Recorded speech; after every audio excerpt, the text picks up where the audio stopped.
When you paint, who paints? Is it the brush? Is it the mind? Is it the heart that moves the brush? Is it the canvas? Is it the paint? Tell me, answer your question.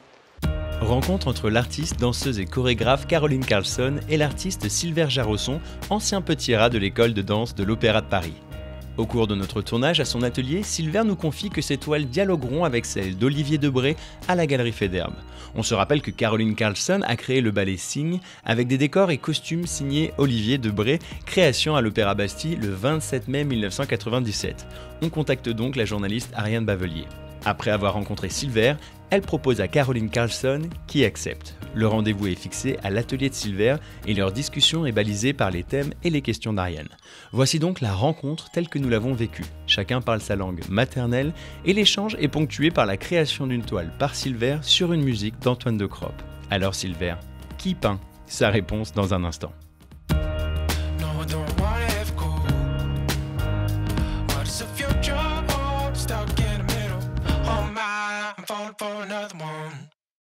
Bonjour Caroline, je suis absolument ravi de vous recevoir ici. C'est une grande chance que j'ai, un grand honneur pour moi. La première question que j'aurais aimé aborder avec vous, c'était de savoir comment vous êtes arrivé à la peinture, comment vous avez senti que vous aviez ça en vous et comment vous l'avez porté vers l'extérieur. Okay. So, first of all, my work is as a performer, dancer, and a choreographer. And in New York, I was invited to join Alan Nicolai's company, which was absolutely mind-blowing at this time because I thought I was just going to study with him. I came from the University of Utah. And then I looked at a paper and he said, your name is in the company. So, wow, this began my career as a professional artist with his company. And during the New York Times, New York Times sounds like the newspaper, the Times in New York, I discovered Zen Buddhism, and it fascinated me because I was born, I grew up Lutheran, and you have up here the heaven and the hell and whatever. And I was impressed because Buddhism is a way. And it's us who decide which way to go. There's no big boss up there telling you what to do. Of course, we pray for the source, but Buddhism follows a way, and we're in that way. And it's our choices in life to make. So, after this wonderful sessions of Zen Buddhism, sitting there, and then someone will come behind with a stick if you're not meditating.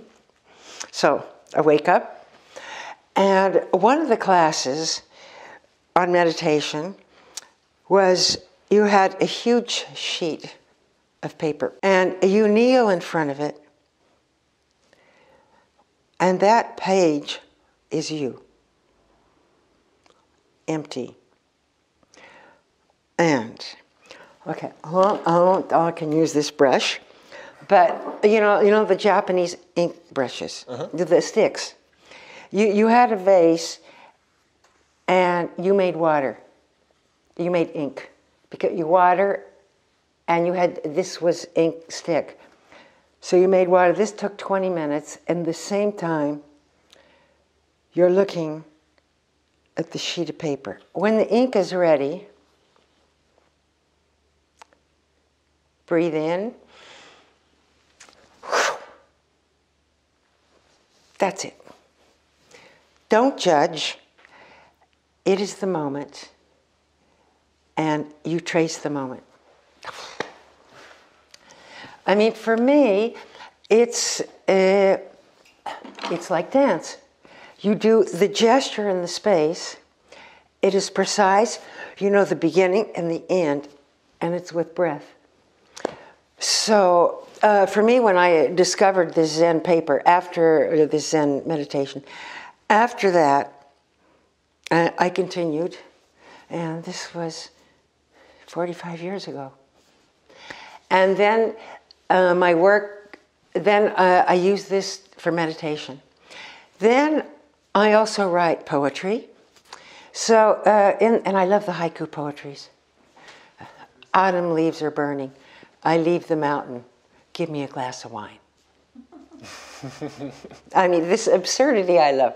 So I started doing haiku poems. You know, there are 17 lines or 12. And then sometimes I wrote the poem. I thought, I'm going to do a calligraphy with that. So I did the calligraphy beside, and then I wrote the poem. And what's interesting, you know, the Enzo. It's Enzo, E-N-Z-S-O with the thing. Mm-hmm.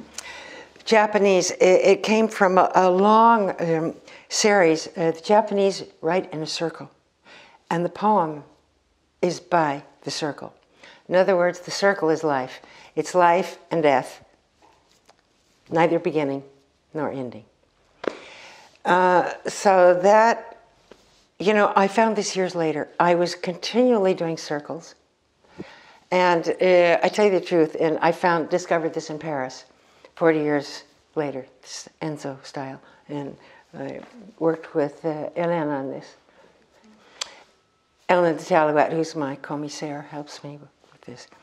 And it's interesting, because of this ink and this idea of circular, my work very rarely has a line in it, like yours. I mean, it's organic. So it's usually circular, like... lyrical. I work with Nicolai and also Qigong and the circular motion. Merci beaucoup, Caroline. Oui, c'est vraiment intéressant de vous écouter et ça résonne beaucoup avec ma propre histoire.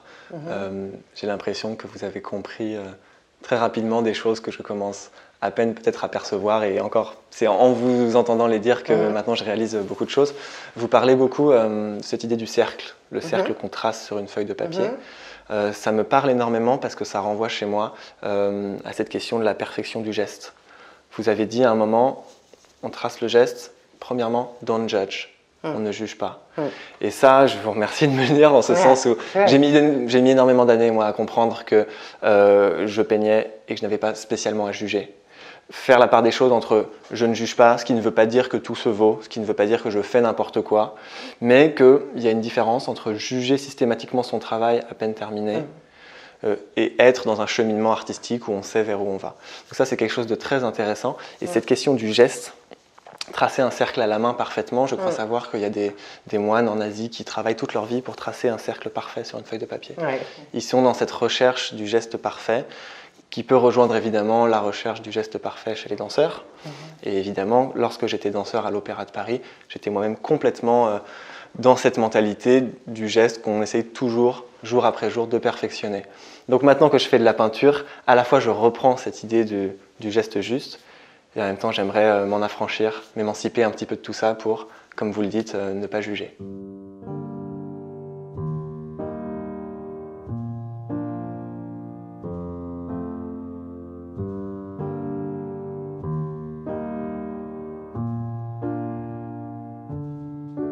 Concrètement, quelle technique vous utilisez? Ça, quelquefois, j'ai pas une idée. Je vois ça. C'est beaucoup de choses dans la poubelle, pour sûr. Mais souvent, j'ai une idée vague, mais je n'ai pas fait le sketch. Je ne sais pas. Et Ellen knows. Peut-être like this. This is 2 strokes. 1, 2. I never imagined what this would look like. And after I saw it, I said, how the hell did I do that? It's incredible. It's really good. But I don't know how I do it. So I'm spontaneous as a person.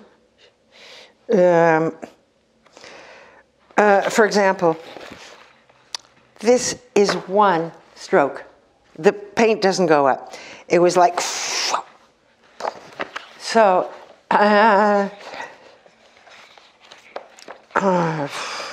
Je comprends tout à fait cette idée du geste un petit peu instantané et extrêmement rapide.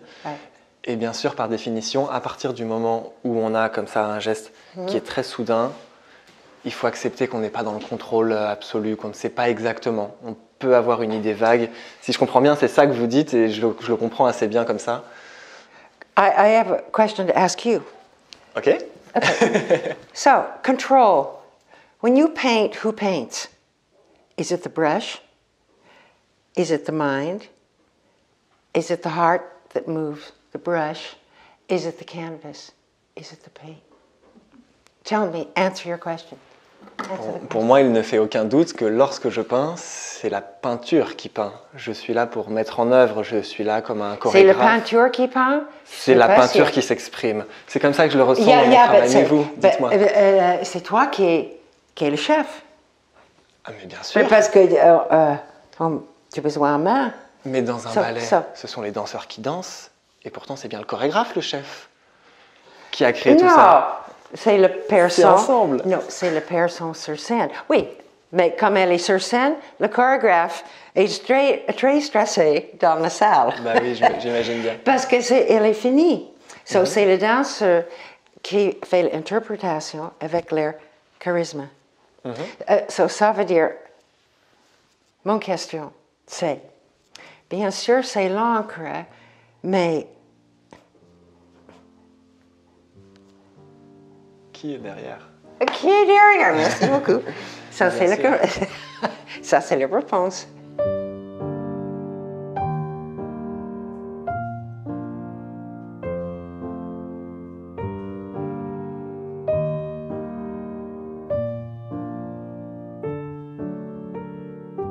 Pour moi, il y a une sorte de... C'est une image que j'utilise souvent, mais je trouve qu'elle correspond vraiment à ma peinture. Il y a comme un pas de deux entre le tableau et moi. J'ai vraiment l'impression que je danse avec une partenaire. On peut considérer que c'est la peinture, on peut considérer que c'est le châssis, le canevas. Dans tous les cas, il y a évidemment un petit peu des deux, mais pour ma part, je ressens vraiment que les choses se font un petit peu malgré moi. Je cours après, je réagis en fonction, mais qui mène la danse vraiment? J'ai l'impression que c'est la peinture. Mais alors dites-moi, vous, est-ce que c'est le pinceau qui vous guide? Est-ce que c'est l'encre? Vous disiez tout à l'heure que vous ne saviez pas exactement où vous alliez. Ouais. Alors comment ça se passe? Je ne sais pas. Ça, c'est toujours m'intéresser. Pour moi, le souffle, c'est un grand, how do you say, motor. So, I mean, that comes from the Zen also. A very strong gesture with the breath. Or, it's really interesting, this question. Am I a messenger, or am I a messenger that someone tells me what to do? I don't know how I did that. Everybody asked me, how'd you do it? I don't know. Évidemment. But it came from, for me, it came from the gesture. It came from the hand. Because I'm a lyrical dancer, I think it came from the hand. And, but you know, that, I don't know. Some things are accident also. The story of Jackson Pollock. I love, Jackson Pollock, of course. Of course. A crazy drinking day, and with Jackson Pollock, he started to throw paint on the canvas. He was just mad, wah, la, la. And he said, that's me. I love this story. Because sometimes we can't be too intellectual. I think if you're intellectual and trying to do something, I don't know, I feel it needs kind of a soul heart. Un peu de spontanéité. Yeah, I feel this too. I don't think this is so calculated. I don't know how you would calculate that. I don't know. It's like fire turning into ash. I mean, this is what I see. The ashes are slowly coming. You know, the fire gets white at the end, then it goes to black. I could do poems to all your pieces. That would be great. Let's do that.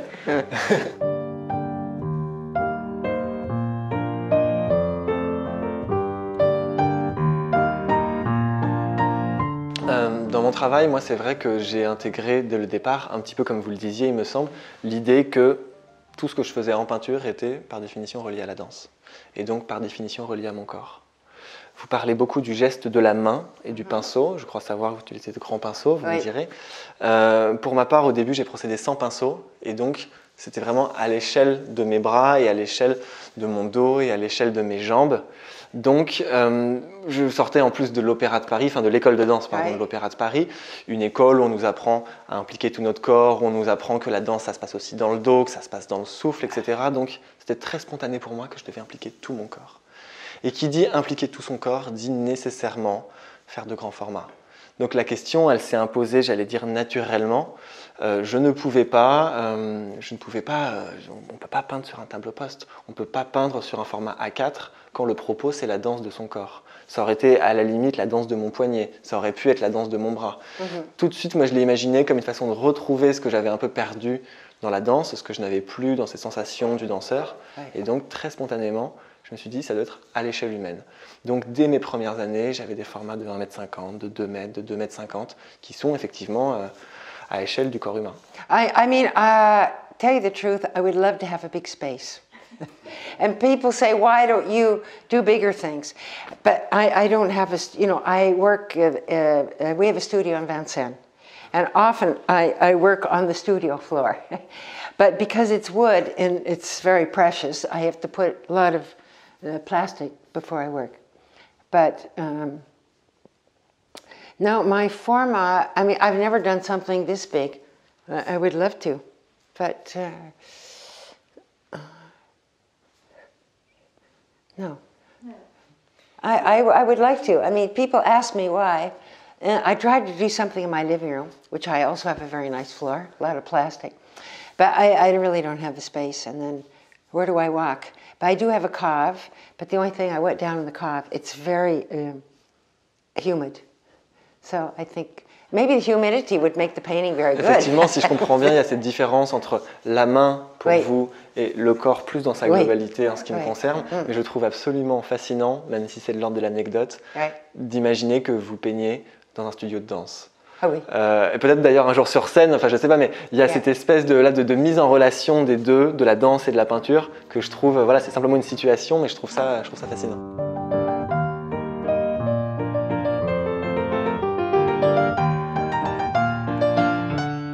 Caroline, je voulais vous demander quels sont les artistes, et là je pense en particulier, mais pas seulement, à des artistes peintres. Quels sont les artistes peintres qui vous ont le plus intéressé ou peut-être influencé, ceux qui vous font vivre? Je suis très proche de Mark Rothko. La première fois, c'est 80, ici à Paris. Je crois que c'est le musée de l'art moderne. I don't know which one. Je l'ai vu Rothko. Ah là là! Tout le carré, le bleu, le orange, tout noir, tout blanc, le mélange. Je trouve harmony, an espace zen, almost, because it was so pure. And in this book, someone asked me, one of Black over Red over Black is in Boberg, and they asked me if I would write a text on this. It was 1 page, and then it turned out to be 47. I kept looking at this painting, and he loved black. I also do. And then I came up with this phrase, black which appears as if it is looking into eternity. I'll give you the book, 47 pages, but all the poems are inspired by one painting. And for me, and also there's a big thing about the hand that reaches, the hand that is. And I did it a lot with the gloves, and the hand that reaches. And also what I loved about Rothko's work, number 102, number 107, number 105. He didn't like to title his works because he did not want the public to imagine what they were seeing. Like I put Ash Under Fire. He wouldn't put that. He would put number 10. So, and I never had titles in my pieces until I met Helen de Talouet. I never titled anything. And Hélène said, you have to find titles. So this is called The Architect, which is absurd because, it's The Architect. But I found it interesting, which maybe you should do. I have a few ideas. that your title should be absolutely absurd. Like Marguerite, I mean, and I was influenced before to Marguerite. But now we're talking about, okay, I talk about Mark Rothko also because he was essential. He was source into one purpose. And sometimes in a painting, if we really describe what we see, you know what I hear your painting? You know what I see? You know what I hear? Mm-hmm. Mountain screaming. Mountain screaming. Mountain screaming. Why not? It's you know it come. I don't know. Mountain screaming. It's. You know what I see in your work, if I may say, I hear. Besides seeing, I hear. But it's interesting because you explain that your art comes also from poetry, so from the words, but also that for the titles, it's better to avoid any kind of words that could, qui pourraient vraiment interagir et orienter finalement la personne qui regarde. C'est intéressant ça, ce rapport au mot. But it's interesting, like Hélène. But we found absurd words to go with it. It's because the architect, what's that? Je comprends parfaitement ce que vous dites sur cette question des titres. Éviter au maximum que le titre soit descriptif et que finalement il enferme la personne qui voit l'œuvre dans une seule lecture, dans une seule compréhension. Et effectivement, c'est une remarque que je m'étais faite puisque moi j'évite toujours dans mes titres de dire quoi que ce soit descriptif. Je reste dans une abstraction la plus pure possible. Voilà, si c'est abstrait, ça ne représente pas, donc il n'y a pas de raison. Par exemple, en ce moment, je suis sur une série que j'appelle Composition. Et c'est volontairement un terme très large et très vague. Composition, ça peut inclure énormément de choses. But it's interesting what you say, because I'm just doing a work, I just did a piece called The Tree. I'm supposed to describe the work. I wrote 3 poems. Because, and also Mark Rothko, or many things, when you define something, it's not what it is. Because that's why I hate program notes. If you give a title or you try to do it, it's not what it is. That's why I love Mark Rothko. You just, this is very Japanese too. You look at something and it is what it is. Don't go any further. Because what you say, like Rothko and this, it's not emotion, no, a big emotion. I perceive. And to perceive something is stronger than emotion.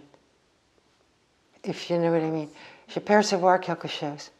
And not... D'abord je perçois, ensuite éventuellement il y a une émotion. Mais la perception d'abord. Je comprends tout à fait. Perception is first. You know, that's why, si on fait trop de définitions de notre travail, on perd les gens qui veulent imaginer. The people lose their imagination. If you see, okay, this is what all this is about, and this is the work. Then they look at the work, and then they remember what they read. Not good. Seeing first, be fresh. Reading after. Eventually, if you want to read, you can read, but afterward. Absolutely.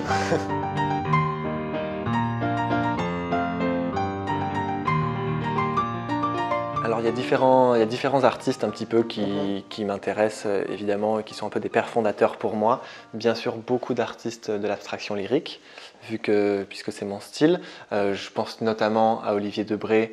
C'est pas pour rien que j'ai souhaité exposer à ses côtés. C'est évidemment aussi une des raisons pour lesquelles je souhaitais vous rencontrer. Olivier Debré, pour moi, ce qu'il a d'absolument fascinant, ce qui en fait à mon avis une figure fondamentale, c'est que dans l'abstraction lyrique, telle qu'elle existait déjà à son époque, il n'était d'ailleurs pas le premier à peindre dans ce courant-là, il avait une force dans la fluidité. Il avait une façon que le mouvement ne soit pas représenté comme le fait par exemple Mathieu, où j'imprime le mouvement sur la toile. Il était dans quelque chose d'autre, où le mouvement était générateur de coulures. Et finalement, quand on regarde un tableau de Debré, on ne voit pas spécialement des gestes. Éventuellement, à un endroit, on peut dire « Ah bah oui, là on voit tel coup de pinceau. Bon. » Mais l'idée fondamentale chez lui n'est pas de représenter le geste. En cela, c'est assez différent par exemple de ce que vous faites. Et même, je le reconnais, c'est aussi plutôt différent de ce que je fais moi, puisque moi aussi, je représente des gestes.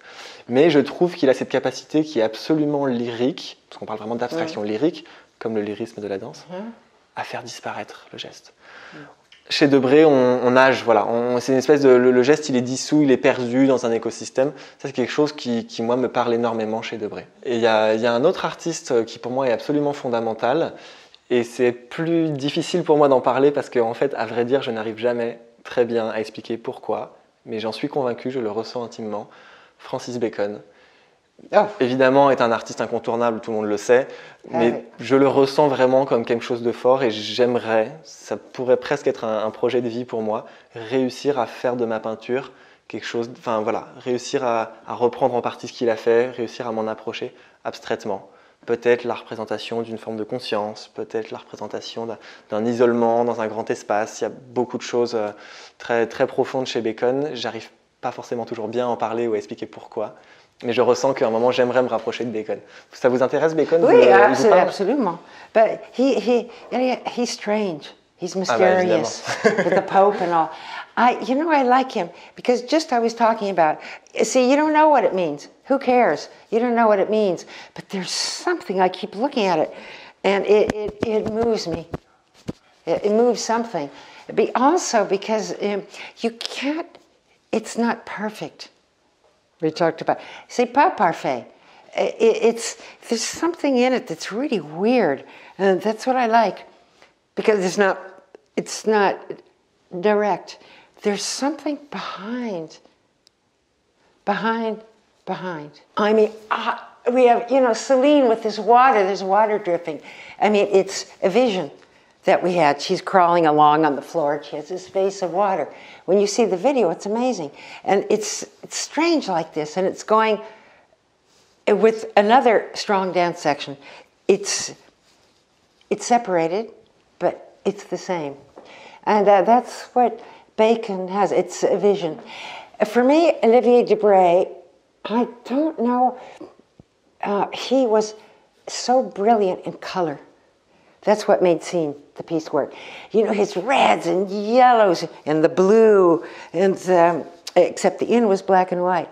But he was, he flowed like a river. He lives next to the Loire. And color. With Bacon, like I said, it was like a fine threads of visions for me.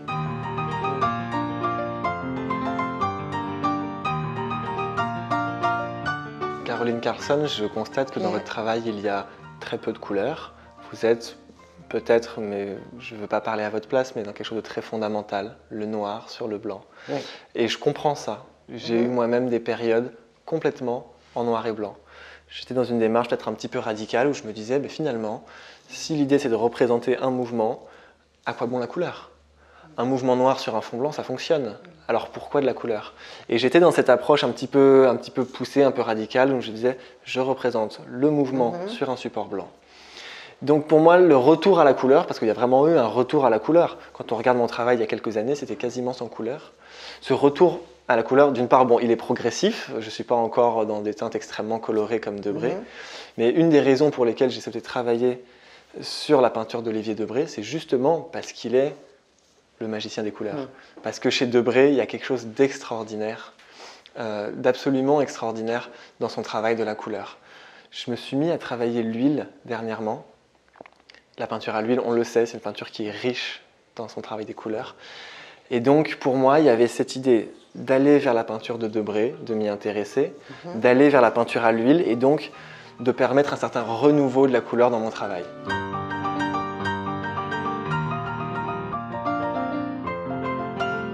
Caroline, j'aurais souhaité vous demander finalement quel est votre rapport à la nature, peut-être au paysage, la nature extérieure, celle dans laquelle vous avez voyagé peut-être, mais aussi éventuellement votre nature intérieure, finalement votre paysage interne. Comment vous reliez tout ça avec votre travail de peinture? Well, first of all, that's my childhood. I was born in California. Across the street was the Pacific Ocean. In the summer, my Finnish grandparents had a summer house. We had a lake and the mountains. In camp, we had Yosemite, the most incredible national park, and visits to Grand Canyon. So, nature is a part of us,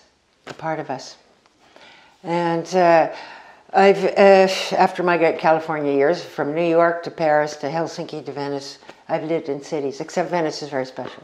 It's very water.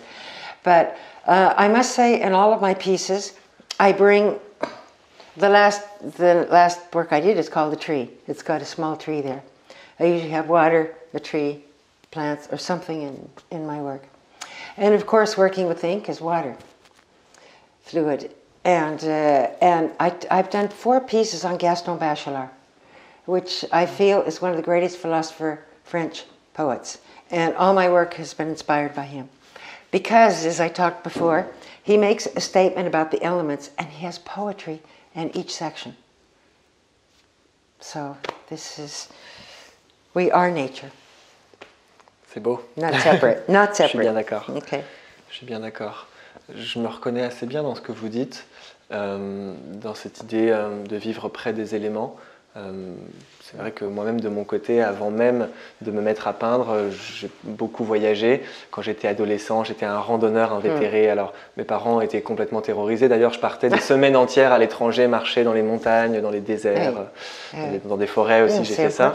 Et je ne connaissais pas la peinture à ce moment-là, mais j'avais déjà effectivement cet appel du paysage.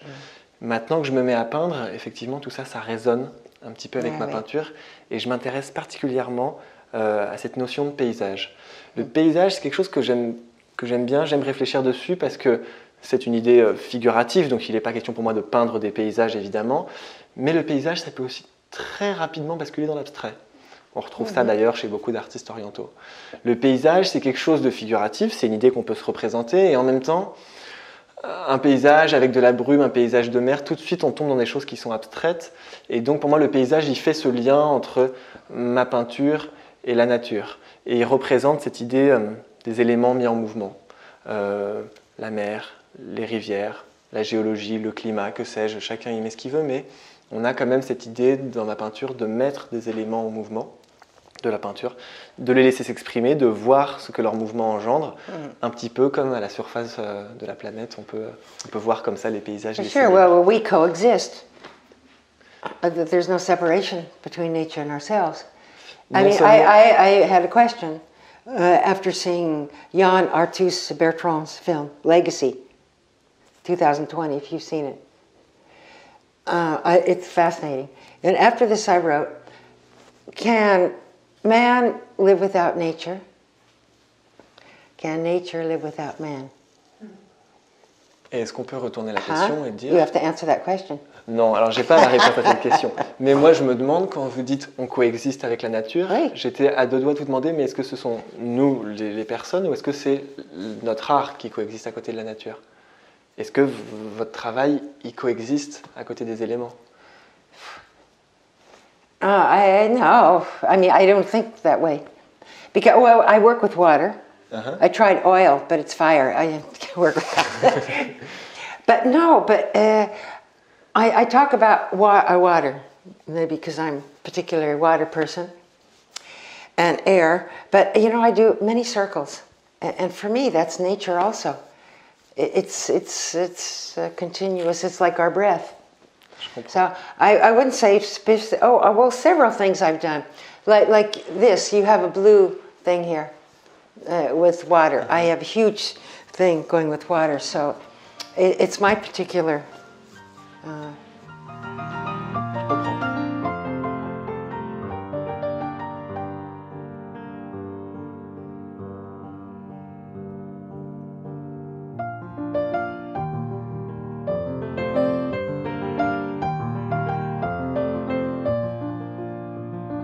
Caroline, je voulais vous demander à propos d'Olivier Debré, vous avez travaillé avec lui, notamment pour la création du ballet Cygne. Est-ce que vous pouvez nous raconter simplement en 2 mots comment ça s'est passé? Comment vous êtes arrivé à travailler avec lui? It was love-hate. I tell you. Every day, hello, every day, wow. But for me, it was interesting because I work with a company. And usually a writer and a painter is solitaire. They work alone. Olivier Debré, he works with his paints and his canvas. He doesn't work with anyone. I always have a company to work with, unless it's a solo. But I'm working with my musicians, I'm working with the costumes, etc. But in the beginning, Olivier Debray had a maquette. This was in Bastille. He had 30 changes of tableaus. 30. Linoleum, the wings, and this. And I said, Olivier, dear, we work on the stage. Only one element for the tapis and some of the wings. So, in the end, you know, I hate pink because my mother always dressed me in pink, so I didn't like it. So, what did he do? He had a pink floor, pink linoleum. And I said, God, what's that? Pink. Okay, we started, and you know, black wings with one white, which was genius from him. Do you know what happened with the pink? It was incredible. Okay, it was the beginning. We had a scrim. Because it was pink, it went blue, it went green, it went white, it went black. Chapeau, Olivier. I was so impressed. Also my lighting designer, Patrick Besson. With the pink, you could do everything. So that was the first thing. And then Olivier and I loved his sets though. He had these big sailboats going across. And I loved it because you see a painting, but then you see, okay, this cup is almost like that. But you see this cup going across. So it makes the paintings stand out with the dancers, an object in the space. Uh-huh. But then the best thing is, we were doing the costumes. He came up with this material like this, painted, a square, a sack. And I said, Olivier, these are Paris opera dancers. Do you know that they have a waist and they have a neck and they're very good? So I showed him, I said, no. And he says, yes. I said, no. So in my repertoire, I went home and I had this incredible dress. A long dress where you see the waist. It was from a Hamburg opera. And in my finger, the tissue went up like this. I said, you see, Olivier, now this is a costume. He loved it. Whew. Very good. So what he did with this, he put a bathing cap on, the ladies, it was the blue section, with the robes and this. So, and this piece was like part of his painting. It's the blue section. Loire de, I can't remember. Huh? Yeah, right. No, that was the orange. It was the blue afterwards. L'Esprit de Bleu. That was the duet, but it's the same, L'Esprit de Bleu. So, and then afterwards, because he designed all the costumes, you know what I appreciate? Extraordinary. At the end, it was black and white with huge calligraphies. He designed, there were 23 dancers. Each coat was different. He had white coats and he designed black drawings on each coat. Incredible. All unique. And of course, and the men had big kind of Japanese pants that I suggested, and he said, okay. And so it was also very nice. All his colors, which I usually don't use. I mean, he had yellows and reds, so all the costumes went in line with the work.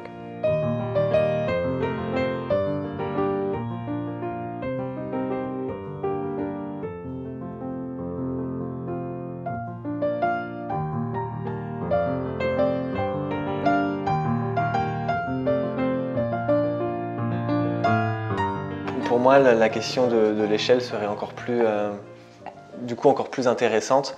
Faire une scénographie, c'est faire du très grand format. Et c'est donc dépasser l'échelle du corps pour carrément rentrer dans l'échelle du déplacement. C'est-à-dire carrément, je marcherai dessus, je circulerai. Il y aurait cette idée presque de se déplacer sur la toile. Donc pour moi, ce serait vraiment une espèce de nouvelle étape, passer à quelque chose qui va au-delà. Et puis, je pense aussi que si je devais peindre comme ça de si grandes choses, représenter le mouvement à cette échelle, est très différent. La peinture qui coule sur la toile, elle coule pas de la même façon quand c'est 1 litre de peinture sur une toile d'1 mètre et quand c'est 100 litres de peinture sur un support de 10 mètres de long, vous voyez. Donc, ce ne sont plus les mêmes mouvements, les choses, je pense, ne travaillent plus de la même manière. Donc, ce qui est sûr, c'est que ce serait un vrai défi, un vrai challenge. I'll take this one for my next piece. C'est vrai? This one.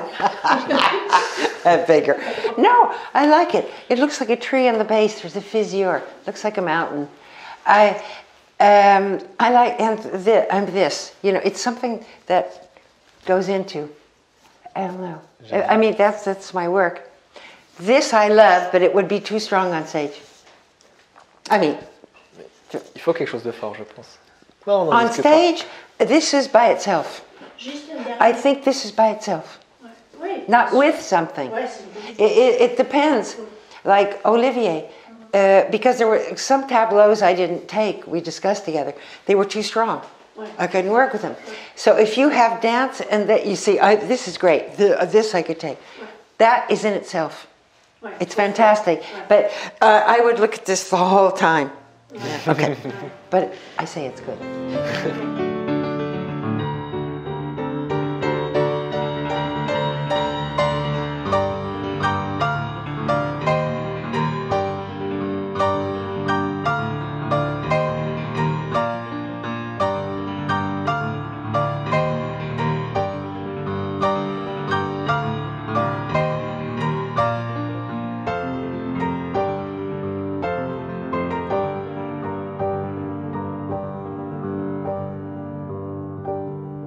Caroline, j'aurais voulu vous demander, vous poser une question sur le contrôle. Est-ce que vous contrôlez votre travail? À quel moment vous considérez qu'il est terminé? Est-ce que vous cherchez à maîtriser ce que vous faites? Quel est votre rapport avec cette idée du contrôle? I am a little bit wild. I'm spontaneous and I don't control. It's strange. You know, even I worked the last piece with my dancers. I give them poems and I love to have everybody work, improvise. And sometimes when I'm not in control, I find some things that I don't expect. I'm usually not in control with my work. Also because ink. You know, acrylic and paint, you can go over one, you go over layer, layers. You can't do this in ink. It's one time, because then you destroy the paper. That's why I told you, if I was an oil painter, my painting would be 100 levels. But that's my particular, of course, when I choreograph, I had to choreograph for the Paris Opera also because they didn't have much experience improvising. But do you control this? It's hard to say. There are some things I do control, sometimes I don't. Pour moi, le rapport au contrôle, il est assez mouvant, il évolue énormément.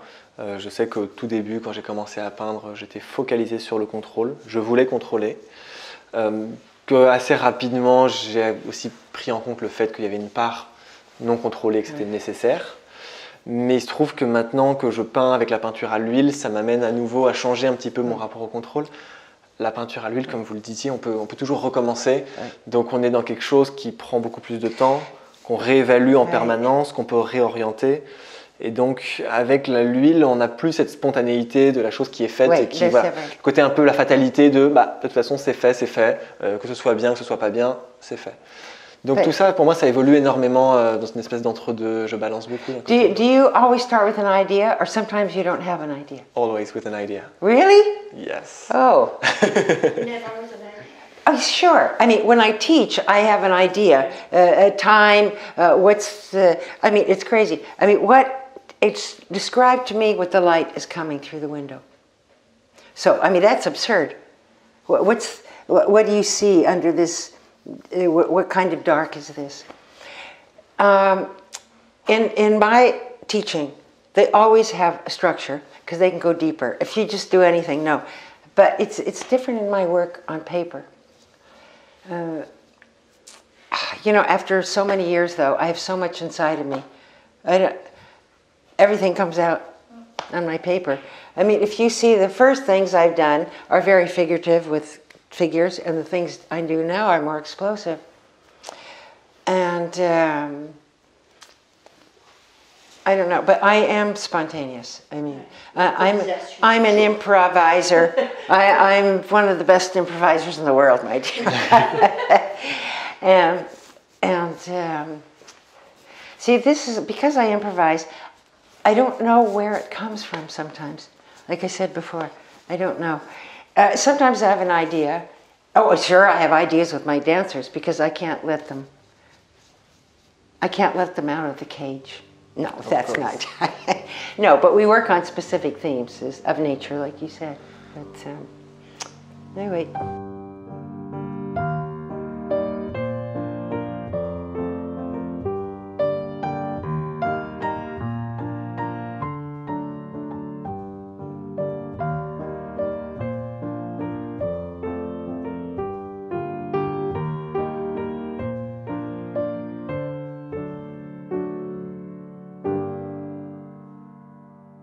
Merci beaucoup Caroline, c'est très enrichissant pour moi de discuter avec vous et on apprend énormément de choses sur votre façon de travailler. Pour moi c'est aussi une façon un petit peu d'éclairer mon propre travail. Et puis entre nous là, dans l'air quelque part, entre nous deux, il y a Olivier Debré qui a été initialement un petit peu la raison pour laquelle on s'est rencontrés. Je sais que vous le connaissez bien, moi je m'intéresse à lui, je ne l'ai jamais connu, plutôt comme un père spirituel et il a permis de nous réunir aujourd'hui. Merci Silver. Merci. Et bonne continuation. Merci beaucoup. Okay.